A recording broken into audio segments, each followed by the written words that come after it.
Hello and welcome back to my channel. My name is Stella and today we'll be talking about functions. And functions, like I said before in the previous video, are used to run a code, like a specific code, whenever you need to, however you need to. And it's very useful to make your script more organized, a little more simple too. And so yeah, let's go ahead and take a script and remove the print hello world. And the way we make a function is very simple. All we say is function, and then we need a variable name here, and then we need these parentheses. Then you press enter to make an end, and in here we have our code. Now, like in the previous tutorial, we've talked about local, and you can also just do a local function to have it only work in the block it's in. And so you can write it like this, you can also write it like this. So local function is function parentheses, and you could also do it like this or leave the local out. But yeah, I prefer to do it this way. A lot of people do, and it just looks better too. So yeah, let's just do it this way because it's easier. So yeah, you can put local here. I recommend putting local before function. If you don't, it's like, you know, I explained in the previous tutorial, it's like saying a is 2 instead of local a is 2. You know, just put local before it always. And okay, so we can put code in here, and we could say like print I, and we could like say workspace.baseplate.brickcolor is brickcolor.random. All right, so now we've made a function, and it's gonna print hi, and it's gonna set the brick color to a random brick color. So this is not gonna do anything until we tell it to do something. And the way we tell it to do something is by just saying the function's name and parentheses. If you don't put the parentheses, it's not going to do anything. So the parentheses, I will explain in a second why you have to use them. For now, let's see what happens if we run this. Alright, so as you can see, it turned lime or green and in a print hi. So that's exactly what we told the function to do, and we ran it. Okay. Now we can also use this in a while loop or any other loop, whatever. And we can say end here and wait 0.1 second here, and we can run this. Let's see what happens. Turns blue, and it's printing hi like over and over again. It might be a little too flashy, so let me just stop that. But you get the point. It's changing the grid color to something random. Alright, so you know how to make a function now, you know how to put code in it, you know how to call it. But now let's talk about these parentheses here. So in these parentheses you put parameters, and parameters are basically just variables, and they can only be used in the functions. So let's say we have a parameter called BC, and that stands for brick color. We can take this variable and we can put it here. So we're setting the brick color to BC. So you might think like BC, is that really just a brick color, or could it be anything? Well, yeah, it could be anything. And the way we give this value here is we take this variable, parentheses here, and we give it a brick color. So let's say we wanted to set it to, I don't know, yellow. So we're running this function and we're passing brick color.yellow parentheses in there. And so what's this doing? It's running this function, and BC recognizes this as yellow, and it's printing hi, and then setting the brick color to BC, which is yellow, right? Okay, so if you run this, of course, it will turn it yellow, and it will print hi multiple times, but it's setting it to yellow constantly. We can also use more parameters, so we can say like message, and we can put it here, message, because this is the second parameter, and we want to put another argument in there. So these are called parameters, and when you're calling it, these are called arguments. So because we want to set the second one, we have to put the second argument here, and let's say hello. So we're passing brick color yellow and hello to this function, and BC is this and message is this. All right, so that's gonna work. As you can see, printing hello over and over again. And that's basically what parameters and arguments are. And that's why you need these parentheses here And you can have infinite of these. You can have, you know, whatever. Don't put spaces in them. They're the same rules as variables, so you cannot like put numbers before it, and then, you know, you can also not say like if, you know, that doesn't work. You have to have a valid variable name. And these variables are local, so you can only use them within this block. And yes, that's basically what I explained in the previous video. So that's parameters, arguments, parentheses, and calling the function. Now, if you're not giving this argument here, so you have only 2 commas, meaning you only send these 2. This is basically nil because you're not sending this information. Also not this one. So if you're trying to print, you know, these variables, I don't know why I called them like this, but when you're trying to print them, it's gonna say nil because you never set it to anything. See, nil nil. So you want to make sure you always put a value. If you need to, you're not obligated to do it, but you know, if your function needs it, then make sure to give it. So for example, if I say set this to nil, the function's gonna break instantly. Oh wait, one second, I made a syntax error. Don't mind that. Yeah, so make sure not to put an extra comma if you're not making an extra argument. So what's gonna happen, it's gonna give you an error. Line 7, invalid argument 3, break color expected to got nil. So as you can see, if you're not giving the information correctly, it's gonna break. So let's turn it back to yellow. And all right, so if you want to skip this argument and you want to go to this one because maybe you don't need this one, you can just say nil, comma, and then let's say workspace, whatever. Okay, so that's gonna work.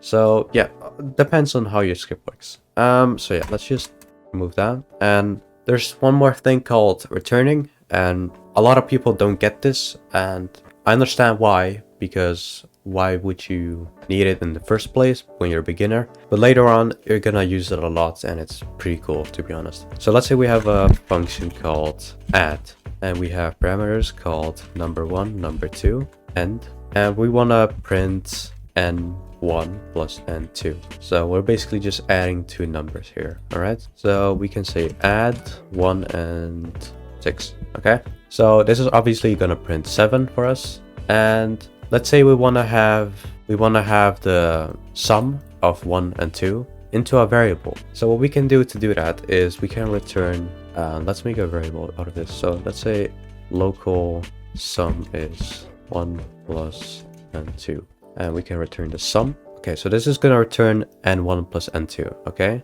what the point of returning is, so when you're returning sum, in this case it's 7 because 1 plus 6 is 7. It's basically the same as saying, you know, 7. And we can take that and we can put it in a variable called sum. So local sum is add 1 and 6, and that's going to give us 7 right here. Now in order to prove that, let me just print that. As you can see, it printed 7 for sum, and that's really what returning does. You can take any value and you can return it when you're done with the function. Okay, so when you're returning, it's going to stop the entire function and it's going to return the value you need. Now, if you're not returning anything, what it's gonna do, it's gonna give you nil. See? Nil. Okay, so that's what returning is. I hope it makes sense, because really it's not that hard to me. If you don't get it, let me get another example. So you know how like you can take, let's say like favorite brick color is equal to brick color.random. Parentheses, because this itself is also a function, random, brick color.random. It's a function itself too, and what's going to return is a random brick color, and that's basically a function. You know, Roblox built this function into the system, so it's going to return something too. You know, it's going to return random brick color, and it's going to put this in a variable.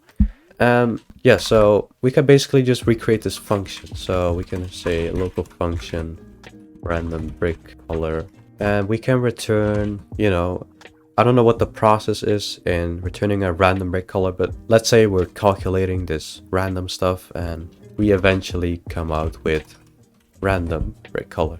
You know, that's entirely the same way. So we can print random brick color, parentheses. If you're not putting parentheses, it's not gonna run, like I said. As you can see, it's printing mulberry, which is the random brick color. Okay, so I hope returning makes sense. If it doesn't, let me do another example. If not, you can just skip ahead. So let's make a function called return the shoes. Don't question it, but let's have a parameter called cash. And let's say we have these pair of shoes and they're worth $50, okay? So we can put an if statement here to check if the player has enough cash. So let's say if cash is greater or equal to 50, let's say shoes, then we want to return shoes, okay?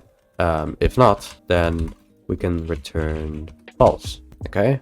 So let's say we have here cash and we have 75 cash. So let's see if we can get the shoes we want. Okay, so we're gonna say local shoes is return the shoes, parentheses, and we're gonna give it the cash we have. Now let's see if we can get the shoes we want. Let's see, it's gonna print 50. We got the shoes. If we don't, hey, we do.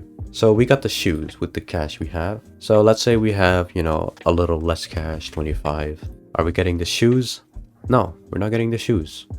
Makes perfect sense because 25 cash is not greater or equal to 50, right? Yeah, so that's returning, you know, it's returning, you know, what it has here. In this case, 50 or false. Okay, so if you try to put code after this, like here, print I, there's no point doing that because when you're returning, it's always gonna, you know, stop the function. It's not gonna give you this code. It's like the same as breaking, you know, it's stopping the entire function and skipping this code. All right, so let's see why we would use functions for anything. Okay, so let's say we have a bunch of parts in our workspace. Let me make a folder, call it parts folder.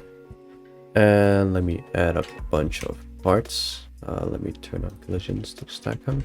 All right, and let me call them part 1, part 2, part 3, part 4, part 5.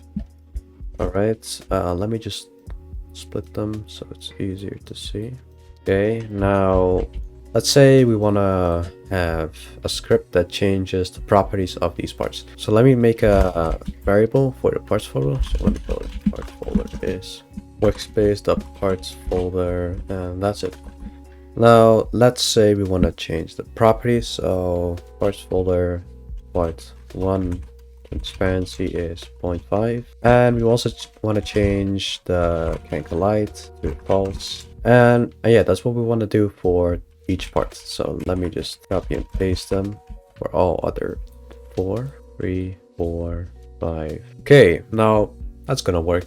But the thing is, it took us a while to write, and we can make it easier with a function. So let me just run it just to show you what it's doing.